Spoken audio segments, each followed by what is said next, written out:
Good morning friends, आप सभी का कलाम एकेडमी सीकर के डिजिटल स्टूडियो पर हार्दिक स्वागत है, हार्दिक अभिनंदन है। आज दोस्तों हम माइक्रो ऑर्गेनिज्म सूक्ष्म जीव से संबंधित चर्चा करने वाले हैं कि माइक्रोबायोलॉजी के अंदर जिन सूक्ष्म जीवों का अध्ययन किया जाता है वो कौन कौन से हैं, उनकी संरचना कैसी होती है, उनके अभिलाक्षणिक गुणधर्म क्या हैं और उनका दैनिक जीवन में लाभ क्या है या उनकी वजह से होने वाली हानि क्या है। तो हार्मफुल बैक्टीरिया हो सकता है, वायरस हो सकता है या हो सकता है कि फंजाई हो, उससे संबंधित अपन चर्चा करने वाले हैं। तो आइए अपन स्टार्ट करते हैं। माइक्रो ऑर्गेनिज्म, माइक्रो ऑर्गेनिज्म सूक्ष्म जीव। देखिए, पहला प्रश्न तो यही होता है कि विज्ञान की वह शाखा जिसके अंदर सूक्ष्म जीवों का अध्ययन किया जाता है उसे क्या कहेंगे। तो जो माइक्रो ऑर्गेनिज्म हैं उनका अध्ययन विज्ञान की जिस शाखा में किया जाता है उसे बोलते हैं माइक्रोबायोलॉजी। क्या कहेंगे उसे? माइक्रोबायोलॉजी कहते हैं। तो माइक्रोबायोलॉजी के अंदर सूक्ष्म जीवों का अध्ययन किया जाता है, सूक्ष्म जीव विज्ञान। और सूक्ष्म विज्ञान जीव विज्ञान के अंदर हम तीन चीज़ों पर विशेष फोकस करने वाले हैं। एक, बैक्टीरिया, बैक्टीरिया से संबंधित चर्चा करेंगे। एक वायरस, एक फंजाई। फंजाई, फंजाई को बोलते हैं कवक, इसको बोलते हैं विषाणु, इसको बोलते हैं जीवाणु। विज्ञान की वह शाखा जिसके अंदर इनका अध्ययन किया जाता है सभी का, उसे बोलते हैं माइक्रोबायोलॉजी। और विज्ञान की वह शाखा जिसमें बैक्टीरिया का अध्ययन किया जाता है उसे बोलेंगे बैक्टीरियोलॉजी। क्या नाम देंगे उसको? बैक्टीरियोलॉजी। तो बैक्टीरियोलॉजी के अंदर बैक्टीरिया का अध्ययन करते हैं, बैक्टीरिया की संरचना के बारे में पढ़ते हैं, बैक्टीरिया के अंदर किस प्रकार की जैविक क्रियाएं होती हैं, बैक्टीरियाओं का आर्थिक लाभ क्या है या उनसे हानि क्या है, उनसे संबंधित चर्चा करने वाले हैं। एक है वायरोलॉजी। वायरोलॉजी, इसके अंदर वायरस का अध्ययन किया जाता है। वायरस जिसे सजीव और निर्जीव दोनों के बीच की योजक कड़ी कहा जाता है। फंजाई, फंजाई का अध्ययन विज्ञान की जिस शाखा में किया जाता है उसे बोलते हैं माइकोलॉजी। कौन सी लॉजी कहेंगे? माइकोलॉजी के नाम से जाना जाता है। तो ये तीन माइक्रो ऑर्गेनिज्म से संबंधित अपन चर्चा करेंगे। एक बैक्टीरिया, वायरस और एक फंजाई। ये जो बैक्टीरिया हैं, वायरस हैं और फंजाई हैं, इनसे लाभ भी होते हैं और हानि भी होती हैं। इसके दो प्रॉपर्टीज अपन पढ़ने वाले हैं। एक में पढ़ने वाले हैं लाभकारी, लाभकारी, और दूसरे पढ़ने वाले हैं हानिकारक, हानिकारक। यानी कि कुछ लाभकारी बैक्टीरिया भी होते हैं। देखिए, हम क्यों पढ़ते हैं इनके बारे में, क्योंकि इनका जब बायोटेक्नोलॉजी के अंदर उपयोग किया जाता है सूक्ष्म जीवों का, तो इससे बहुत ही बेनिफिशियल, लाभदायक, मनुष्य के लिए लाभप्रद प्रोडक्ट तैयार होते हैं। बायोटेक्नोलॉजी का अर्थ ही ये होता है कि विज्ञान की वह शाखा जिसमें सूक्ष्म जीवों का उपयोग करके मनुष्य अपने फायदे के लिए विभिन्न प्रकार के प्रोडक्ट तैयार करता है, उससे बोलते हैं बायोटेक्नोलॉजी। जैसे कि अपन दही बनाते हैं, पनीर बनाते हैं, उसमें लैक्टोबैसिलस लैक्टिस बैक्टीरिया का यूज़ किया जाता है। हम तंबाकू चाय के प्रोडक्ट बनाते हैं, उसमें बैसिलस मेगाथीरियम का यूज़ किया जाता है। हम इम्यूलिन, जो मानव निर्मित इंसुलिन है, उसका निर्माण करते हैं तो उसमें इकोलाई बैक्टीरिया का यूज़ किया जाता है। समुद्र के पानी के ऊपर फैले हुए विभिन्न प्रकार के अपशिष्ट पदार्थों का अपघटन करने के लिए, तेलीय बूंदों का अपघटन करने के लिए सोडोमोनास ब्यूटेडा नाम के बैक्टीरिया का यूज़ किया जाता है। या एग्रोबैक्टीरियम बैक्टीरिया के द्वारा निफ जीन का संश्लेषण किया जाता है। तो ये ऐसे कुछ बैक्टीरिया होते हैं जिनका दैनिक जीवन में बड़ा ही महत्व होता है।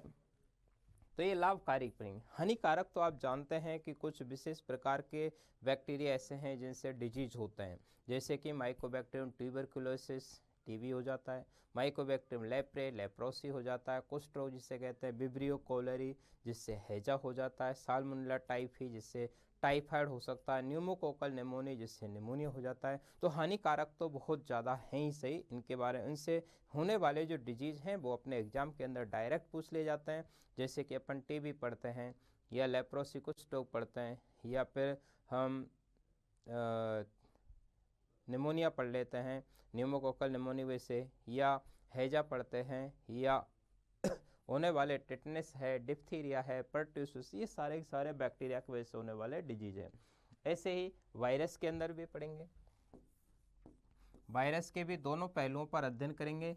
एक इनसे लाभ क्या है और दूसरा इनसे हानि क्या है। हानि तो वायरस आप जानते ही हैं कि वायरस की वजह से बहुत सारी हानि है। आज जो माहौल में जो कोरोना वायरस है वो वायरस जनित बीमारी है, जिसकी वजह से वायरल फैल रहा है, जिससे पूरा संसार पीड़ित है। वो कोरोना वायरस जनित ही रोग है, जो कि सार सीवियर एक्यूट रेस्पिरेटरी सिंड्रोम, जो सीवियर एक्यूट रेस्पिरेटरी सिंड्रोम है उसी का म्यूटेंट स्पीशीज मानी जाती है। ऐसे ही अपन जुकाम भी पढ़ते हैं, तो जुकाम में होता क्या है, वायरस की वजह से होने वाला रेस्पिरेटरी इन्फेक्शन होता है। या आपने पहले H1N1 वायरस की वजह से रोग हुआ था, स्वाइन फ्लू हो गया था। ऐसे ही छोटी माता है, बड़ी माता है, पोलियो है, ये वायरस की वजह से होने वाले डिजीज होते हैं। लाभकारी कुछ एक वायरस ऐसे होते हैं जो कि पानी की सफाई में यूज़ किए जाते हैं, जैसे बैक्टीरियोफेज वायरस भी होते हैं जो पानी के अंदर उपस्थित बैक्टीरिया को खाकर उन्हें नष्ट कर देते हैं, जो गंगा जल के अंदर पाए जाते हैं। तो गंगा जल की सफाई में इनका यूज किया जा रहा है। ऐसे ही कवक जो होते हैं, इन कवकों के भी दो तीन चीज़ें अपन पढ़ेंगे। एक, कुछ कवक लाभकारी भी हैं, लाभकारी, और कुछ एक होंगी हानिकारक भी होंगी। तो इनके लाभ भी पढ़ेंगे, इनसे हानि भी पढ़ेंगे। लाभ में जैसे कि अपन जब एस्परजिलस नाइगर कवक का यूज किया जाता है, तो एस्परजिलस नाइगर कवक की वजह से सिट्रिक एसिड का उत्पादन करते हैं, ग्लूकोनिक एसिड का उत्पादन करते हैं, या एस्परजिलस की वजह से एमाइलेज एंजाइम का संश्लेषण किया जाता है। ऐसे ही ईस्ट जो होती है उसका उपयोग ब्रेड में, डबल रोटी बनाने के लिए किया जाता है, एल्कोहल के उत्पादन में करते हैं। इन सभी प्रोडक्ट बनाने में ईस्ट कवक का यूज किया जा रहा है। ऐसे पेनिसिलियम, जो पेनिसिलियम है उससे पेनिसिलिन एंटीबायोटिक को खोजा गया था। तो पेनिसिलिन सबसे पहले खोजी गई एंटीबायोटिक थी, जो कि पेनिसिलियम नोटेटम नामक कवक से खोजी गई थी। आजकल जिसे पेनिसिलियम क्राइसोजीनम फंजाई से तैयार किया जा रहा है, उसके बारे में पढ़ेंगे। बाकी इसकी वजह से कुछ डिजीज भी होते हैं, जैसे पादपों के अंदर कैंडिडा रोग हो जाता है, या पक्सीनिया की वजह से गेहूं के अंदर डिजीज होते हैं, हरी वाली रोग बाजरे के अंदर हो जाता है। तो कवक से हानियां भी होती हैं। हमारे शरीर के अंदर भी एस्परजिलोसिस होता है, जो फेफड़ों का इन्फेक्शन होता है, या दाद है, रिंगवर्म है, खुजली है, या फाइब्रोसिस हो जाता है, या यूँ कहीं फेफड़ों के अंदर फफूंद आ जाती है। तो इस तरीके के हानिकारक डिजीज हो सकते हैं। इन सब के बारे में अपन चर्चा करने वाले हैं। तो माइक्रोबायोलॉजी के अंदर माइक्रो ऑर्गेनिज्म का अध्ययन करते हैं, सूक्ष्म जीवों का अध्ययन करते हैं, और माइक्रो ऑर्गेनिज्म में हम बैक्टीरिया, वायरस और फंजाई तीन से संबंधित चर्चा करेंगे। इनका अध्ययन बैक्टीरिया का बैक्टीरियोलॉजी, वायरस का वायरोलॉजी और फंजाई का माइकोलॉजी के नाम से जाना जाता है। अब एक एक करके इनके बारे में पढ़ते हैं। बैक्टीरिया के बारे में पढ़ लेते हैं पहले। तो बैक्टीरिया,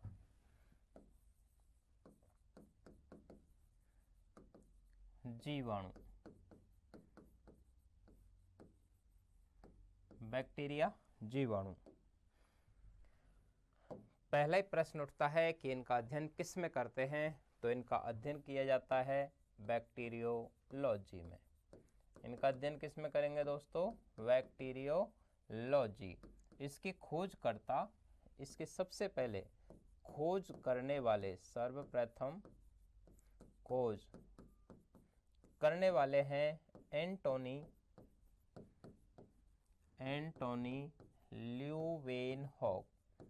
एंटोनी ल्यूवेनहॉक ने सबसे पहले बैक्टीरिया के बारे में बताया था, और इन्होंने बैक्टीरिया शब्द ना बोलकर इन्होंने एंटोनी ल्यूवेनहॉक ने एनिमल क्यूले नाम दिया था। क्या बोलते थे ये, एनिमल क्यूले। तो इन्होंने बैक्टीरिया नाम नहीं दिया था, इन्होंने एनिमल क्यूले नाम दिया था। और एनिमलक्यूले वास्तव में क्या है? सर्वप्रथम खोजी गई जीवित जंतु कोशिका का उदाहरण है। सर्वप्रथम खोजी गई जीवित जंतु कोशिका, जीवित जंतु कोशिका का उदाहरण है।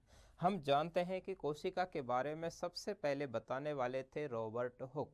रॉबर्ट हुक ने 1665 में कोशिका की खोज की थी, लेकिन जो सबसे पहले खोजी गई कोशिका थी वो मृत थी, क्योंकि रॉबर्ट हुक के द्वारा खोजी गई जो पहली कोशिका थी वो पादपों की छाल कॉर्क से खोजी गई थी, और पादपों की छाल या कॉर्क से खोजी गई पहली जो कोशिका थी वो मृत थी। उसका रीजन ये था कि कॉर्क जो होता है वो पादप का एक मृत भाग होता है जिसमें सुबेरिन पाया जाता है। कॉर्क का मतलब छाल वाला पार्ट जिसमें सुबेरिन जम जाता है, जिससे कोशिकाएं मृत हो जाती हैं। यही वजह थी कि सबसे पहले खोजी गई रॉबर्ट हुक के द्वारा खोजी गई कोशिका मृत थी। जंतुओं में पहली बार जीवित कोशिका के बारे में बताने वाले थे ल्यूवेनहॉक। इन्होंने एनिमलक्यूले नाम दिया और ये सबसे पहले खोजी गई जीवित जंतु कोशिका है। पादपों के अंदर सबसे पहले जीवित कोशिका की खोज का श्रेय एनग्रू और मेलपीगी को दिया जाता है। आगे चलकर कोहन और एरेनबर्ग आए थे, कोहन व एरेनबर्ग, और कोहन और एरेनबर्ग ने सबसे पहले बैक्टीरिया नामकरण किया था। तो ये जो जीवाणु नाम है, ये जीवाणु नाम देने वाले हैं कोहन और एरेनबर्ग। तो कोहन और एरेनबर्ग के द्वारा सबसे पहले इस बैक्टीरिया का नामकरण किया गया था, नाम दिया। तो नाम देने वाले पूछे तो आंसर क्या चला जाएगा? कोहन और एरेनबर्ग। और खोजकर्ता किसको माना जाता है? एंटोनी ल्यूवेनहॉक को। एंटोनी ल्यूवेनहॉक ने क्या शब्द दिया था? एनिमलक्यूले। एनिमलक्यूले जो खोजा गया था, देखा गया था, ये सबसे पहले जीवित जंतु कोशिका का उदाहरण बनी और इसे बरसात के गंदे से पानी से देखा गया। वर्षा के गंदे पानी व दांत के मैल में देखा गया था, दांत के मैल में। तो दांत के मैल में और बरसात के गंदे से पानी के अंदर इसे सबसे पहले देखा गया था। आगे चलकर फिर देखते हैं तो पांच जगत प्रणाली, पांच जगत प्रणाली जो कि वर्गीकरण की सर्वमान्य प्रणाली भी है। पांच जगत प्रणाली जो वर्गीकरण की सर्वमान्य प्रणाली है, पांच जगत प्रणाली में बैक्टीरिया को मोनेरा जगत में रखा था। मोनेरा कौन से जगत में रखा था इन्होंने? मोनेरा किंगडम के अंदर सबसे पहले इसे जगत में रखा, मोनेरा जगत में रखा था। क्लियर बात? देखिए, मोनेरा जगत के अंदर सभी प्रोकैरियोट्स और एकैरियोट्स को रखा जाता है। जब पांच जगत वर्गीकरण की बात की जाती है तो पांच जगत प्रणाली को यूं समझ लें कि पांच जगत प्रणाली देने वाले थे वो थे R.H. विटाकर। किसने दी थी ये? R.H. विटेकर ने दी थी। R.H. विटेकर ने जीवों के वर्गीकरण के लिए सर्वमान्य पद्धति प्रस्तुत की थी जिसका नाम है पांच जगत प्रणाली, 5 किंगडम क्लासिफिकेशन। उस 5 किंगडम क्लासिफिकेशन आधुनिक सर्वमान्य प्रणाली मानी जाती है। इससे पहले 4 जगत प्रणाली भी आई जिसे कोपलैंड के द्वारा दिया गया था। 3 जगत प्रणाली भी आई जिसे हैकल के द्वारा दिया गया था। 2 जगत प्रणाली भी आई जिसे कैरोलस लिनियस के द्वारा दिया गया था। लेकिन जो आधुनिक समय में सर्वमान्य पद्धति मानी जाती है वो R.H. विटाकर की है और इन्होंने 5 जगत बनाए थे। उसमें पहला जगत का नाम था मोनेरा, दूसरे जगत का नाम था प्रोटिस्टा। कौन सा जगत है? प्रोटिस्टा जगत है। और तीसरा जगत जिन्होंने रखा था वो था कवक जगत या फंजाई जगत। चौथा जगत रखा था वो था प्लांटी। और पांचवा जगत इन्होंने रखा था उसका नाम था एनिमेलिया। क्या रखा था इसमें? एनिमेलिया को रखा गया था। और ये जो मोनेरा है, इस मोनेरा के अंदर सभी प्रोकैरियोट्स जीवों को सम्मिलित किया जाता है। किसको सम्मिलित करते हैं? प्रोकैरियोट। तो जो बैक्टीरिया है वो बैक्टीरिया प्रोकैरियोट कोशिका है। बैक्टीरिया कैसी कोशिका का उदाहरण है? प्रोकैरियोट। प्रोकैरियोट सेल होती है असीम केंद्री। असीम केंद्री कौन सी कोशिका का उदाहरण होती है? असीम केंद्री का उदाहरण होती है। प्रोकैरियोट और यूकैरियोट, एकैरियोट। एकैरियोट के अंदर सिर्फ वायरस आता है, प्रोकैरियोट के अंदर बैक्टीरिया आता है, माइकोप्लाज्मा आता है, ब्लू ग्रीन एल्गी, नील हरित शैवाल आती है। बाकी सारे यूकैरियोट्स के अंदर आते हैं। प्रोकैरियोट वे होते हैं जिनके अंदर झिल्ली युक्त संरचना या कोशिका अंगक नहीं पाए जाते। जिनमें झिल्ली युक्त कोशिका अंगक नहीं होते उनको किस में रखा जाता है? प्रोकैरियोट्स के अंदर सम्मिलित किया जाता है। तो बैक्टीरिया प्रोकैरियोट्स है, असीम केंद्र की होती हैं, और जितने भी प्रोकैरियोट्स हैं वो सारे के सारे किस में रखने पड़ते हैं? मोनेरा के अंदर। और मोनेरा, प्रोटिस्टा, कवक और प्लांटी और एनिमिल है। ये जो 5 जगत दिए थे वो आर.एच. व्हिटाकर के थे। आर.एच. व्हिटाकर के द्वारा दिया गया आधुनिक वर्गीकरण सर्वमान्य वर्गीकरण माना जाता है, जिसके अंदर बैक्टीरिया भी है, जिसके अंदर वायरस भी है, जिसके अंदर माइकोप्लाज्मा भी है, जिसके अंदर ब्लू ग्रीन एल्गी, नील हरित शैवाल भी है। क्योंकि नील हरित शैवाल एकमात्र ऐसी एल्गी है जिसके लक्षण प्रोकैरियोट्स अर्थात बैक्टीरिया से मैच करते हैं। उस ब्लू ग्रीन एल्गी को छोड़कर जितनी भी एल्गी हैं वो सब यूकैरियोट्स के अंदर जाती हैं। तो जो ब्लू ग्रीन एल्गी है, नील हरित शैवाल, वही प्रोकैरियोट्स के अंदर आती है। ब्लू ग्रीन एल्गी को ही साइनोबैक्टीरिया कहा जाता है। उसे मिक्सोमाइकोटा के अंदर जब उसका क्लासिफिकेशन पढ़ते हैं तो उसे मिक्सोफाइसी बोला जाता है। तो मिक्सोफाइसी के अंदर बीजीए रखी जाती है, वो प्रोकैरियोट है। बाकी सारी एल्गी यूकैरियोट हैं। ब्लू ग्रीन एल्गी को साइनोबैक्टीरिया नाम दिया जाता है। तो इनका जो स्थान रखा गया था बैक्टीरिया का वो मोनेरा जगत है। मोनेरा के अंदर प्रोकैरियोट्स को सम्मिलित किया जाता है। आगे चलकर एक साइंटिस्ट आए जिनका नाम था लुईस पास्चर। कौन आए थे? Lewis pasture. और लुईस पास्चर ने आगे चलकर एक सिद्धांत दिया था जिसका नाम था जर्म थ्योरी। कौन सी थ्योरी? Germ theory. तो जर्म थ्योरी सबसे पहले किसके द्वारा दी गई थी? लुईस पास्चर के द्वारा। इन्होंने बैक्टीरिया को ही जर्म कहा था। बैक्टीरिया को ही क्या कहा था? जर्म कहा था। तो जो बैक्टीरिया है वो जर्म है। ये जर्म शब्द यूज करने वाले कौन थे? लुईस पास्चर थे। ध्यान रहे कि लुईस पास्चर वही है जिसने रेबीज के वैक्सीन का आविष्कार भी किया था। कुत्ते के काटने से रेबीज होता है और रेबीज के टीके का आविष्कार भी लुईस पास्चर के द्वारा किया गया था। दूध के शुद्धिकरण की आधुनिक सर्वमान्य विधि पाश्चुरीकरण है, और पाश्चुरीकरण के बारे में भी लुईस पास्चर ने ही बताया था। किण्वन फर्मेंटेशन, जिससे अपन सड़ना बोलते हैं, जिसकी वजह से विभिन्न प्रकार के बेकरी के प्रोडक्ट बनते हैं, वो सारे लुईस पास्चर के द्वारा ही किण्वन की खोज की गई थी। तो इन्होंने जो बैक्टीरिया है उस बैक्टीरिया को क्या कहा था?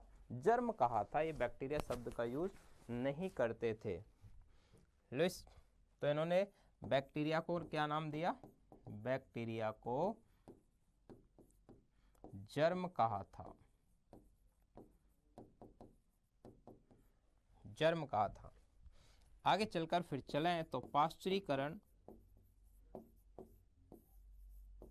पाश्चुरीकरण की खोज का श्रेय भी किसे दिया जाता है? लुईस पास्चर को ही दिया जाता है। पास्चर ने की थी। तो पाश्चुरीकरण जो दूध के शुद्धिकरण की आधुनिक सर्वमान्य विधि है उसकी खोजकर्ता भी किसको माना जाता है? लुईस पास्चर को। ध्यान रहे रेबीज के टीके का आविष्कार भी लुईस पास्चर। तो बैक्टीरिया को किस में रखा है? प्रोकैरियोट्स के अंदर। प्रोकैरियोट्स किस में आते हैं? मोनेरा में। बैक्टीरिया नाम किसने दिया? कोहन एरेनबर्ग ने। और बैक्टीरिया की सबसे पहले खोज का श्रेय एंटोनी ल्यूवेनहॉक को दिया जाता है। इन्होंने वर्षा के गंदे पानी और दांत के मैल के अंदर खोज की और इन्होंने ये नाम दिया था एनिमलक्यूले। एनिमलक्यूले सबसे पहले खोजी गई जीवित जंतु कोशिका भी है और इसका अध्ययन बैक्टीरियोलॉजी में किया जाता है। किस में करेंगे? लॉजी के अंदर इसका अध्ययन करते हैं। देखते हैं कि जो बैक्टीरिया है वो प्रोकैरियोट सेल्स है, तो ये अपन एक आउटलाइन फॉर्मेट करते हैं। बैक्टीरिया में सबसे बाहर की तरफ होती है कोशिका भित्ति। क्या रहती है बताएं? कोशिका भित्ति रहती है, सेल बॉल रहती है।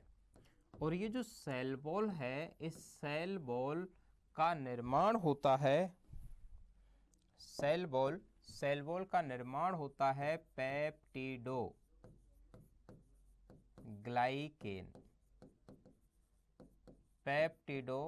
ग्लाइकेन या म्यूरिन की बनी होती है, म्यूरिन की बनी होती है। तो सबसे बाहर की तरफ कौन होगी? कोशिका भित्ति। और कोशिका भित्ति किसकी बनी होती है? पेप्टिडोग्लाइकेन या म्यूरिन की बनी हुई होती है। इसके अंदर की जो साइड रहती है, उस अंदर रहती है कोशिका झिल्ली। कोशिका झिल्ली, सेल मेम्ब्रेन या प्लाज्मा मेम्ब्रेन जिसे कहते हैं, सेल मेम्ब्रेन भी कह देते हैं और प्लाज्मा मेम्ब्रेन भी कह सकते हैं। इसका निर्माण जिसके द्वारा होता है वो होते हैं फॉस्फोलिपिड और ग्लाइकोप्रोटीन, यानी यूकैरियोट्स के समान होती है और ये बनी होती है फॉस्फोलिपिड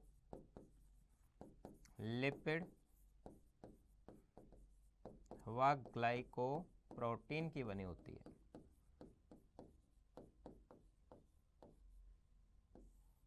तो ये फॉस्फोलिपिड और ग्लाइकोप्रोटीन की बनी रहती है। इसके अंदर भरा रहता है कोशिका द्रव्य। ये जो कोशिका द्रव्य है इनका, ये कोशिका द्रव्य के अंदर केंद्रक नहीं रहता, यानी इनके अंदर केंद्रक जैसी संरचना नहीं होती। इनमें एक आदिम केंद्रक पाया जाता है, आदिम केंद्रक या न्यूक्लियोड बोलते हैं, या आदिम केंद्रक, न्यूक्लियोड या जीनोफोर भी उसी को कहा जाता है, जीनोफोर। तो इनके अंदर केंद्रक झिल्ली एब्सेंट होती है, केंद्रिका एब्सेंट होती है, और ऐसा केंद्रक रहित, केंद्रक झिल्ली रहित, केंद्रिका रहित जो केंद्रक रहता है वो आदिम होता है, प्रीमिटिव न्यूक्लियस होता है, जिसे न्यूक्लियोड या जीनोफोर कहते हैं। और ये जो जीनोफोर है, इस जीनोफोर या न्यूक्लियोड में होता क्या है कि इसमें केंद्रक झिल्ली क्या रहेगी? एब्सेंट रहेगी।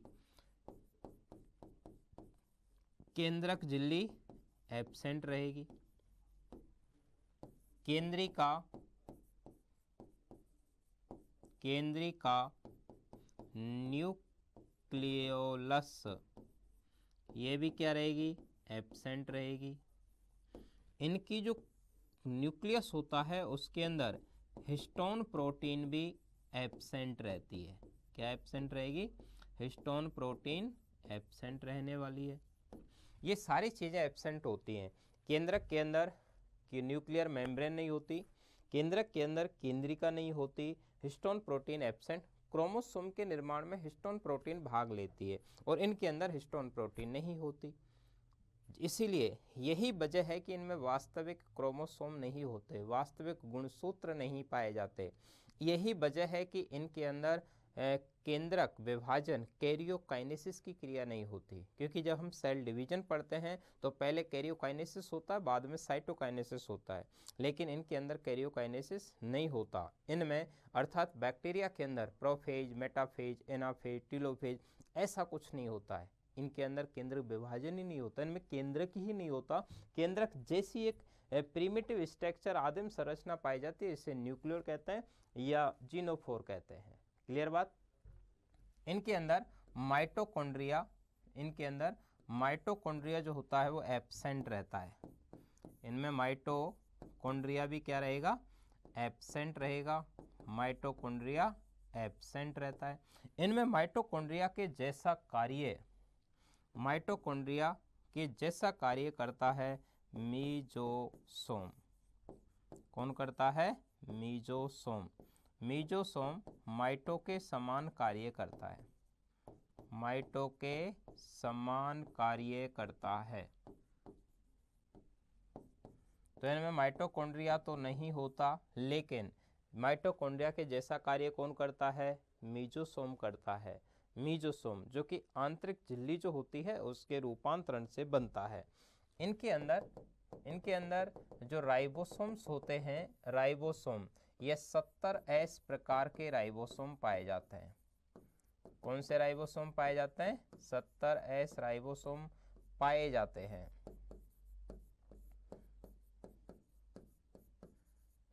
राइबोसोम का काम होता है प्रोटीन का संश्लेषण करना, तो इनमें 70S होते हैं। जबकि जो यूकेरियोट कोशिका होती है उस यूकेरियोट के अंदर 80S राइबोसोम पाए जाते हैं, 80S राइबोसोम। तो हमारे अंदर है 80S राइबोसोम, इनके अंदर 70S राइबोसोम पाए जाते हैं। इनके अंदर क्लोरोप्लास्ट, इनमें क्लोरोप्लास्ट भी एब्सेंट होते हैं, क्लोरोप्लास्ट एब्सेंट। तो इनमें क्लोरोप्लास्ट नहीं होते, लेकिन ध्यान रहे कि इनके अंदर अपवाद हैं, ग्रीन और पर्पल बैक्टीरिया। अपवाद ग्रीन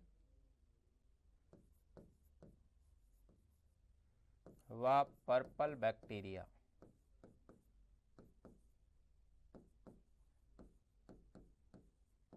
इनमें क्लोरोप्लास्ट पाए भी जाते हैं। तो क्लोरोप्लास्ट एब्सेंट रहते हैं, लेकिन अपवाद स्वरूप ग्रीन यानी हरे और बैंगनी बैक्टीरिया के अंदर उपस्थित होते हैं। हरे और बैंगनी बैक्टीरिया के अंदर ये क्लोरोप्लास्ट भी पाए जाते हैं। अतः इनमें कुछ बैक्टीरिया ऐसे हैं जिनके अंदर फोटोसिंथेसिस की क्रिया भी देखी जाती है। तो सामान्यतया बैक्टीरिया में फोटोसिंथेसिस नहीं होता। इनमें पोषण पादपों के समान नहीं होता प्रकाश संश्लेषण, इसलिए ये परजीवी या परपोषी होते हैं या मृतोपजीवी होते हैं। ये सामान्यतया प्रकाश संश्लेषण नहीं करते, लेकिन अपवाद हैं ग्रीन और पर्पल बैक्टीरिया। उनके अंदर विशिष्ट प्रकार के फोटोसिंथेसिस पिगमेंट भी पाए जाते हैं, जैसे bacteriochlorophyll, bacterioviridin. Bacteriochlorophyll और बैक्टीरियो विरिडीन का पाया जाना कुछ बैक्टीरिया का लक्षण होता है, जिनकी वजह से इनमें प्रकाश संश्लेषण की क्रिया भी होती है। आगे देखें तो इनके अंदर डबल स्टैंडर्ड सर्कुलर डीएनए पाया जाता है, डबल स्टैंडर्ड वृत्ताकार डीएनए। डबल स्टैंडर्ड वृत्ताकार डीएनए भी पाया जाता है। डबल स्टैंडर्ड वृत्ताकार, देखिए डीएनए डबल स्टैंडर्ड ही होता है। फर्क इतना है कि यूकैरियोट कोशिका के अंदर ये सरल रेखीय होता है, जबकि प्रोकैरियोट कोशिका के अंदर ये सर्कुलर होता है, वृत्ताकार होता है। तो यूकैरियोट में सरल रेखीय डबल स्टैंडर्ड होता है, प्रोकैरियोट के अंदर सर्कुलर वृत्ताकार और डबल स्टैंडर्ड होता है। इनके अंदर बैक्टीरिया के अंदर प्लाज्मिड भी पाया जाता है। क्या पाया जाता है? प्लाज्मिड, प्लाज्मिड उपस्थित होता है। देखिए प्लाज्मिड क्या है? तो प्लाज्मिड होता है मुख्य डीएनए के अतिरिक्त, मुख्य डीएनए के अलावा उपस्थित छोटा वृत्ताकार डीएनए। छोटा वृत्ताकार डीएनए प्लाज्मिड उपस्थित होता है। ये प्लाज्मिड है क्या दोस्तों? तो प्लाज्मिड का मतलब होता है कि मुख्य डीएनए के अलावा बैक्टीरिया में कुछ और छोटे छोटे सर्कुलर डीएनए पाए जाते हैं। ये इनके साइटोप्लाज्म के अंदर होते हैं, क्योंकि इनके अंदर केंद्रक तो होता नहीं है। इनके कोशिका द्रव्य के अंदर डबल स्टैंडर्ड सर्कुलर डीएनए पाया जाता है। उस डीएनए के अलावा भी कुछ विशेष प्रकार के छोटे छोटे डीएनए और पाए जाते हैं, जिन्हें प्लाज्मिड कहते हैं। प्लाज्मिड का उपयोग जीनेटिक इंजीनियरिंग में वेक्टर के रूप में करते हैं। जब जीनेटिक इंजीनियरिंग अपन पढ़ते हैं तो जेनेटिक इंजीनियरिंग के अंदर एक सेल के न्यूक्लिक एसिड को दूसरी सेल में ट्रांसफ़र करने में एक वेक्टर की ज़रूरत होती है, वहाँ इसका यूज़ किया जाता है। तो आपको याद रखना है कि प्लाज्मिड किस में पाया जाता है, बैक्टीरिया के अंदर। प्लाज्मिड है क्या, तो ऑप्शन हो सकता है कि ये मुख्य डीएनए का पार्ट होता है, ये मुख्य डीएनए का पार्ट नहीं होता है, ये मुख्य डीएनए के अलावा पाए जाने वाला छोटा वृत्ताकार डीएनए होता है। तो ये वास्तव में ये मुख्य डीएनए का पार्ट नहीं है, इसमें एक्स्ट्रा डीएनए छोटे छोटे पाए जाते हैं जिन्हें प्लाज्मिड कहते हैं। और प्लाज्मिड को का उपयोग जेनेटिक इंजीनियरिंग में वेक्टर या वाहक के रूप में किया जाता है। इन्हें हटा देने से बैक्टीरिया की जैविक क्रिया पर कोई फर्क नहीं पड़ता। यदि प्लाज्मिड को किसी बैक्टीरिया में से हटा दें तो क्या होगा, तो कुछ नहीं होगा, किसी भी प्रकार का कोई फर्क नहीं पड़ता है। तो ये इस प्लाज्मिड जो शब्द है ये लेडर वर्ग के द्वारा दिया गया था। और जो प्लाज्मिड शब्द है ये इसका उपयोग करने वाले कौन है, लेडर वर्ग। प्लाज्मिड शब्द लेडर वर्ग ने दिया था। प्लाज्मिड शब्द का यूज देखिए, दोबारा देख लें। ये अपने देखा कि सबसे बाहर की तरफ होती है कोशिका भित्ति। कोशिका भित्ति किसकी बनी होती है, पेप्टिडोग्लाइकेन या म्यूरिन की बनी होती है। सभी प्रोकैरियोट्स के अंदर पेप्टिडोग्लाइकेन या म्यूरिन की बनी होती है। माइकोप्लाज्मा के अंदर कोशिका भित्ति नहीं पाई जाती है। उसके अंदर होता है फिर cell membrane. Cell membrane phospholipid glycoprotein की बनी होती है। सेल मेम्ब्रेन किसकी बनती है, फॉस्फोलिपिड और ग्लाइकोप्रोटीन की बनी होती है। उसके अंदर साइटोप्लाज्म में झिल्ली युक्त कोशिकांग नहीं पाए जाते। इनमें माइटोकॉन्ड्रिया नहीं होता, इनमें ईआर नहीं होता, इनमें गोल्जी बॉडी नहीं होता, इनमें लाइसोसोम नहीं पाए जाते। इनमें लाइसोसोम नहीं होते क्योंकि लाइसोसोम के चारों भी और झिल्ली पाई जाती है। इनमें होता यह है कि ये जो बीच का पार्ट है, ये वाला पार्ट, इसके अंदर विशेष प्रकार का स्पेस है। ये जो स्पेस है, इस स्पेस को बोलते हैं पेरीप्लाज्मिक स्पेस। क्या कहेंगे इसको, पेरीप्लाज्मिक स्पेस कहते हैं। और ये पेरीप्लाज्मिक अवकाश कहते हैं इसको।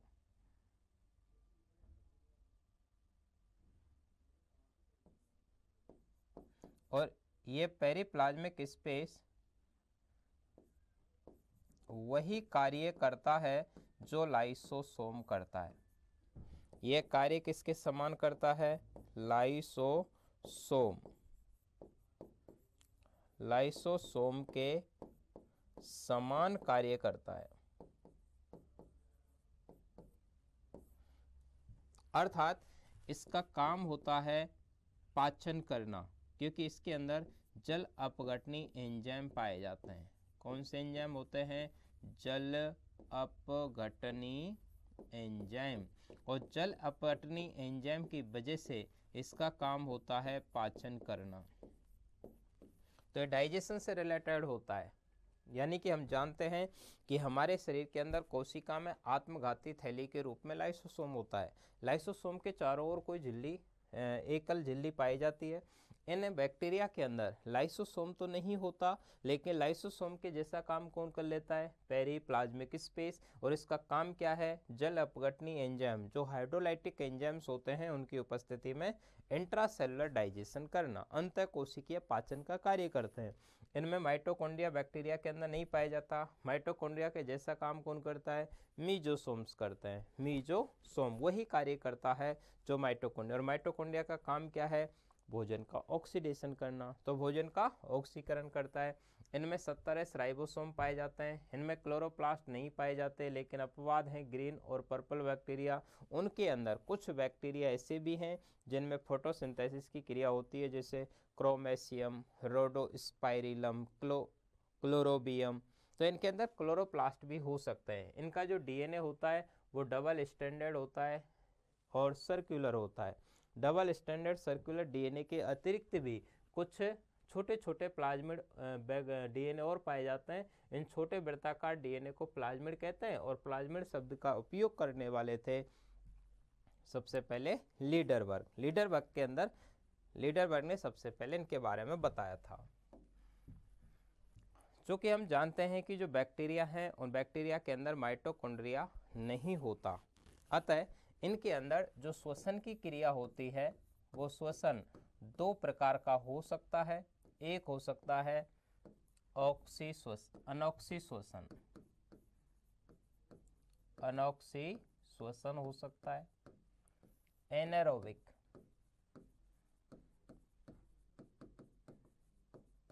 Respiration, anaerobic respiration. एनारोबिक वो होता है जिसके अंदर ऑक्सीजन की कोई रिक्वायरमेंट नहीं होती, ऑक्सीजन की कोई ज़रूरत नहीं पड़ती, तो ये ऐसा श्वसन है जिसमें ऑक्सीजन की आवश्यकता ही नहीं होती है, ऑक्सीजन की आवश्यकता नहीं पड़ती।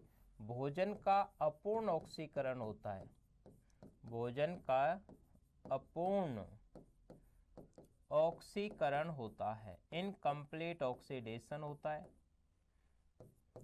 से इसमें बनते हैं अम्ल व एल्कोहल। क्या बनेंगे? अम्ल व एल्कोहल बनते हैं। अपूर्ण ऑक्सीकरण की क्रिया होती है जिससे अम्ल या एल्कोहल का निर्माण होता है। ये भी फिर दो प्रकार का हो जाता है, एक विकल्पी और एक अविकल्पी। एक होता है विकल्पी और एक होता है अविकल्पी, दो प्रकार का हुआ। जो विकल्पी है उस विकल्पी के अंदर आते हैं एसिटोबैक्टर एसिटाई, फैकल्टेटिव,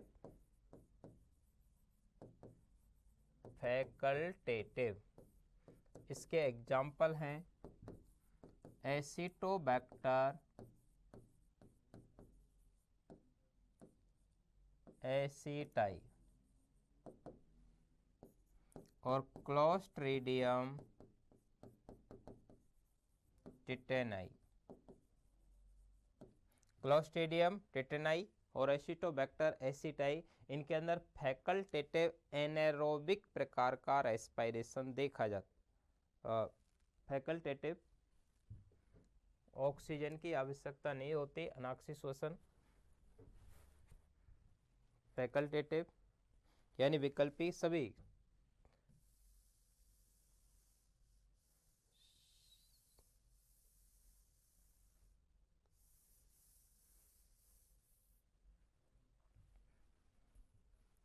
तो अनाक्षी श्वसन O2 की आवश्यकता नहीं होती, भोजन का अपूर्ण ऑक्सीकरण होता है, अम्ल और एल्कोहल बनते हैं। दूसरा जो फोटोसिंथेसिस है, सॉरी रेस्पायरेशन है, जो दूसरा रेस्पायरेशन है वो है ऑक्सी श्वसन, ऑक्सी श्वसन aerobic, aerobic respiration, aerobic. Aerobic का मतलब होता है जिसके अंदर ऑक्सीजन की जरूरत होती है, ऑक्सीजन की आवश्यकता पड़ती है, ऑक्सीजन की जरूरत पड़ेगी और इसके अंदर भोजन का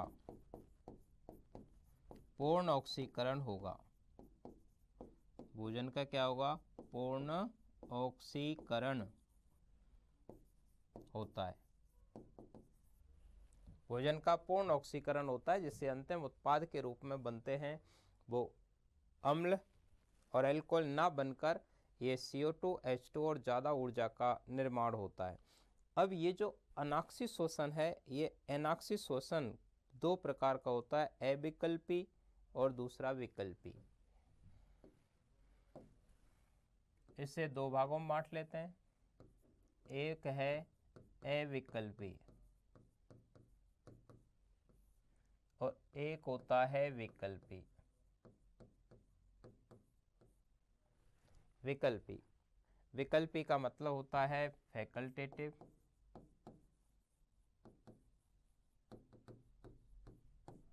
विकल्पी जिनके पास कोई ना कोई विकल्प होता है तो विकल्पी। एक होता है अविकल्पी, ऑब्लिगेट। अविकल्पी मतलब जिनके पास अनाक्षी श्वसन के अलावा कोई दूसरा विकल्प होता ही नहीं है, अनाक्षी श्वसन के अलावा कोई दूसरा विकल्प नहीं होता, वो अविकल्पी होते हैं। और अविकल्पी के अंदर आता है क्लोस्ट्रीडियम बोटुलिनम। इसका एग्जाम्पल आप याद रखेंगे, क्लोस्ट्रीडियम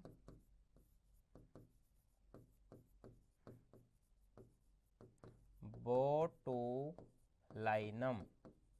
और हम जानते हैं कि क्लोस्ट्रीडियम बोटुलिनम की वजह से भोजन विषाक्तता होती है। किसके लिए जिम्मेदार होता है ये? भोजन विषाक्तता, फूड पॉइजनिंग हो जाती है। तो फूड पॉइजनिंग के लिए जिम्मेदार होता है क्लोस्ट्रीडियम बोटुलिनम। इसके अंदर अविकल्पी अनाक्षी श्वसन देखा जाता है, जबकि विकल्पी के अंदर आते हैं किण्वनकारी। इसके एग्जाम्पल हैं किण्वनकारी बैक्टीरिया, किण्वनकारी बैक्टीरिया जो फर्मेंटेशन की क्रिया में काम आते हैं, फर्मेंटेटिव बैक्टीरिया इस कैटेगरी के अंदर आते हैं। उधर देखें तो अविकल्पी वायवीय एजोटोबैक्टर, इसके अंदर भी दो आएंगे।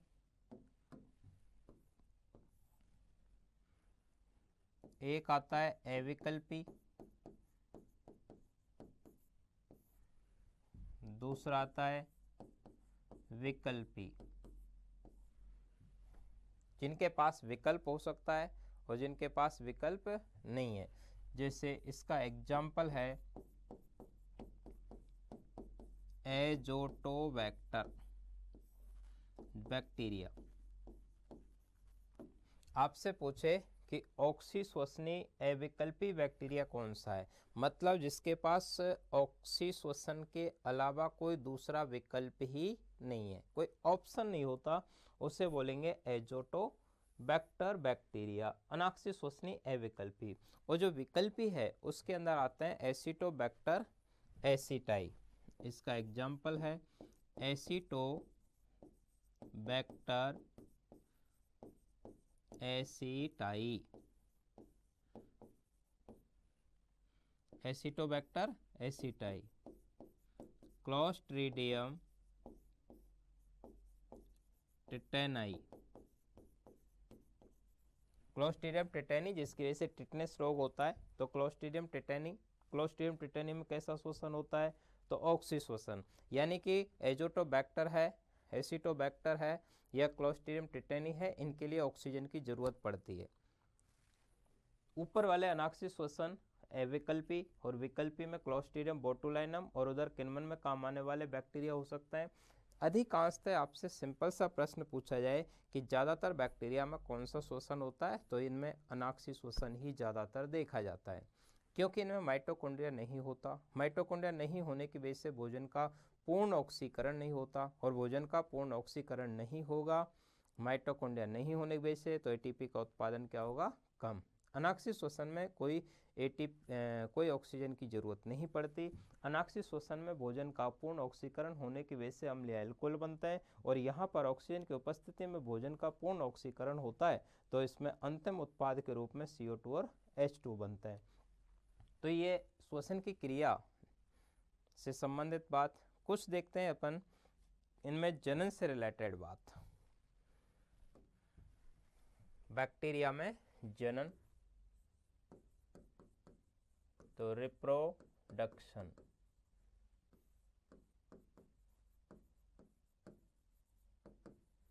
जीवाणुओं में जनन,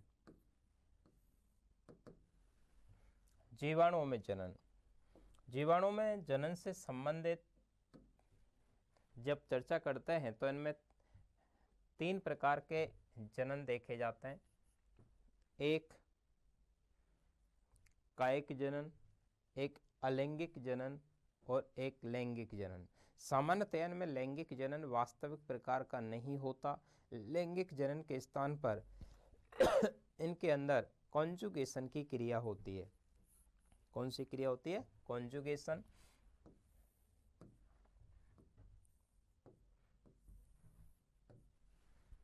आपको बैक्टीरिया में रिप्रोडक्शन से रिलेटेड सामान्यतः ज़्यादा चीज़ें नहीं पूछी जाती, क्योंकि हमें मेन फोकस करना है कि बैक्टीरिया का यूज कहाँ आता है, बैक्टीरिया का लाभ क्या है, बैक्टीरिया के हानि क्या है। तो इनके अंदर कायिक जनन भी होता है। इनके अंदर अलैंगिक जनन की क्रिया भी होती है। अलैंगिक जनन की क्रिया भी होती है और इनके अंदर लैंगिक संयुग्मन की क्रिया भी होती है। लैंगिक संयुग्मन। देखिए कायिक जनन का मतलब होता है जिसमें किसी भी जीव का कोई भी भाग जो लैंगिक जनन में भाग ना लेता हो है, कहीं से भी नए जीव का निर्माण करने की क्षमता होती हो। किसी भी बड़ जैसी संरचना से हो सकती है या उनमें बाइनरी फिजन के द्वारा हो सकती है। तो इससे मेनली बडिंग मेथड हो सकता है। तो ये हो सकता है मुकुलन विधि से। कौन सी विधि काम आ सकती है इसमें? मुकुलन विधि। तो बैक्टीरिया के अंदर मुकुलन विधि के द्वारा कायिक जनन की क्रिया होती है, बडिंग विधि। मुकुलन का मतलब जैसे कोई बैक्टीरिया है, इस बैक्टीरिया के अंदर एक बड निकल जाता है ये, और यहाँ पर ये बड निकल गया और ये धीरे धीरे करके आगे चलकर ये बैक्टीरिया अलग और ये संरचना अलग बन जाती है। तो मुकुलन की क्रिया के द्वारा भी हो सकता है। दूसरा हो सकता है बाइनरी फ्यूजन। बाइनरी फ्यूजन, द्विविभाजन। द्विविभाजन, द्विविभाजन का मतलब होता है कि एक सेल जो होती है उससे सेल बन जाती हैं आगे चलकर दो। ज़्यादातर तेज गति से इसी प्रकार से ये विभाजन की क्रिया करते हैं। तो कायिक जनन की जो क्रिया होती है सबसे सामान्य विधि भी यही होती है, अनुकूल परिस्थितियों में सबसे तेजी से होता है। तो सबसे तेज विधि है, सबसे सामान्य विधि। सबसे सामान्य विधि इसी के द्वारा होता है। दूसरा है कि अलैंगिक जनन की क्रिया, और अलैंगिक जनन एसेक्सुअल रिप्रोडक्शन का मतलब होता है ये शिष्ट बना लेते हैं अपने चारों ओर।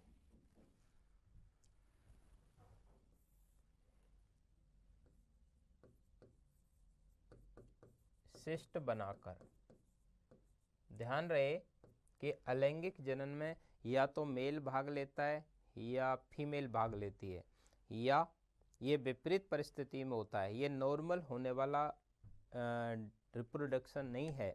ये विपरीत परिस्थिति जब होती है कि किसी भी बैक्टीरियल सेल के अंदर संग्रहित भोजन की कमी हो, टेम्परेचर ज़्यादा हो या पानी की कमी हो गई हो, ऐसी परिस्थिति में बैक्टीरिया अपने शरीर को बचाने के लिए इस प्रकार का जनन करते हैं। तो अलैंगिक जनन में फर्टिलाइजेशन नहीं होता, गेमेटोजेनेसिस नहीं होता, जाइगोट नहीं बनता। एसेक्सुअल रिप्रोडक्शन के दौरान इनमें जाइगोट नहीं बनेगा तो एम्ब्रियो का निर्माण भी नहीं होता है। अलैंगिक जनन शिष्ट बनाकर, अर्थात इसमें बैक्टीरिया अपने चारों ओर एक मोटा आवरण बना लेते हैं। तो बैक्टीरिया के चारों ओर क्या होता है, इसमें एक मोटा सा आवरण बना लेते हैं शिष्ट बनाकर। जैसे ये बैक्टीरिया है और बैक्टीरिया के चारों ओर एक मोटी सी परत बन जाती है। तो मोटी सी परत बन जाती है, ये बन गया शिष्ट बन गया। तो ये इससे सुरक्षा का काम करता है। ये इनके अंदर भरे हुए जो पोषक पदार्थ होते हैं इनको बाहर एनवायरनमेंट में जाने से रोकता है, या बाहर वातावरण के से भी इनका प्रोटेक्शन करेगा। दूसरा होता है अंतः बीजाणु का निर्माण करके, एंडोस्पोर का निर्माण करके।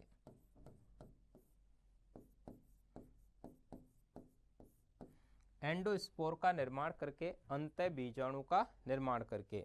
इसमें एक बैक्टीरियल कोशिका में एक अंतः बीजाणु का निर्माण होता है। ये बैक्टीरिया है और बैक्टीरिया के अंदर एक सेल जनरेट होती है, एक अंतः बीजाणु बन गया जिसके चारों ओर एक कठोर सावरण होता है जो कैल्शियम डाइपिकोनेट का बना रहता है। तो आपको ज़्यादा डिटेल इनकी याद नहीं रखनी कि किस में किस प्रकार की, क्योंकि इनका रिप्रोडक्शन तो बहुत तरीके से होता है, कई सारे रिप्रोडक्शन की विधि होती हैं, लेकिन आपको याद रखना है कि इनमें ज़्यादातर कायिक जनन, अलैंगिक जनन, लैंगिक संयुग्मन तीनों ही होते हैं, लेकिन फिर भी इनमें अलैंगिक जनन और कायिक जनन मोस्ट कॉमनली देखे जाते हैं। लैंगिक संयुग्मन की जो क्रिया होती है वो इनमें बहुत कम होती है, क्योंकि इनमें वास्तविक गुणसूत्र नहीं पाए जाते, और जब इनमें वास्तविक गुणसूत्र ही नहीं है तो इनके अंदर क्रोमोसोम्स का मेल फीमेल भी नहीं होते। इनके अंदर एक दाता सेल होती है, एक ग्राही कोशिका होती है, और वो दाता से ग्राही की तरफ कोई ना कोई आनुवंशिक पदार्थ ट्रांसफर कर दिया जाता है। इनमें क्या बनाते हैं, एंडोस्पोर बन गया या सिस्ट बना लिया, और एंडोस्पोर के चारों ओर का जो आवरण होता है वो कैल्शियम डाइपिकोनेट का बना रहता है। तो ये दो विधियों से होता है, सिस्ट बना करके और एंडोस्पोर का निर्माण करके। लैंगिक जनन की क्रिया जो होती है उसमें क्या होगा कि इसमें दाता जीवाणु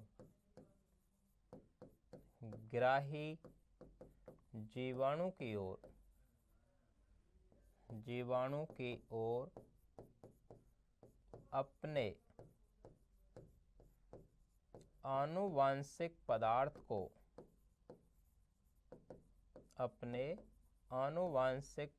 को ट्रांसफर करता है। दाता बैक्टीरिया अपने और अन्न के अंदर आनुवंशिक जो पदार्थ होता है, ध्यान रहे दोस्तों, आनुवंशिक पदार्थ क्या होगा, इनमें डीएनए होता है। तो इनके अंदर डीएनए आरएनए दोनों बैक्टीरिया के अंदर पाए जाते हैं। डीएनए इनके अंदर आनुवंशिक पदार्थ होता है, और इनमें बैक्टीरिया एक होता है दाता और दूसरा होता है ग्राही। दाता से ग्राही की तरफ कोई ना कोई ऐसी संरचना डेवलप होती है जिससे आनुवंशिक पदार्थ डीएनए एक से दूसरे में ट्रांसफर हो जाता है, और ये करता है जैसे संयुग्मन विधि से कर देता है, कॉन्जुगेशन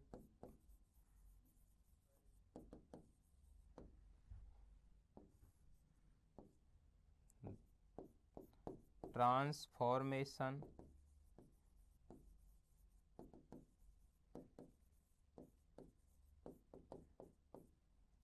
रूपांतरण विधि से। कंजुगेशन का मतलब है, जैसे इसको एक दाता बैक्टीरिया मान लें, इसको ग्राही मान लें।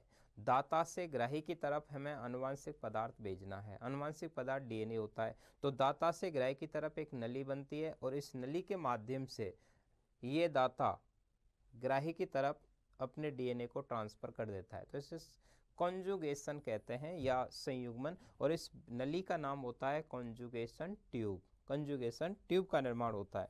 ऐसे ही ट्रांसफॉर्मेशन में भी कुछ नहीं, रूपांतरण होते हैं। एक दाता की तरह व्यवहार करने लगता है जिससे F+ कहते हैं, ये ग्राही की तरफ व्यवहार करता है जिससे F- कहते हैं। एक नर बन जाता है, एक मादा की तरह व्यवहार करता है, और वो अपने आनुवंशिक पदार्थ को ट्रांसफर कर लेते हैं। तो इनमें वास्तविक लैंगिक जनन नहीं होता, क्योंकि इनमें वास्तविक गुणसूत्र ही नहीं पाए जाते। इनके अंदर डीएनए तो पाया जाता है, लेकिन हिस्टोन प्रोटीन नहीं पाई जाती। हिस्टोन प्रोटीन नहीं होने की वजह से इनमें वास्तविक गुणसूत्र नहीं होते, इसीलिए इनमें प्रोफेज, मेटाफेज, एनाफेज जैसी अवस्थाएं नहीं होती हैं। तो ये अपन ने बैक्टीरिया से रिलेटेड चर्चाएं की, उसकी क्या क्या संरचना होती है। यहाँ से आगे की बातें नेक्स्ट क्लास में करेंगे। थैंक्स टू ऑल, मिलते हैं नेक्स्ट क्लास में।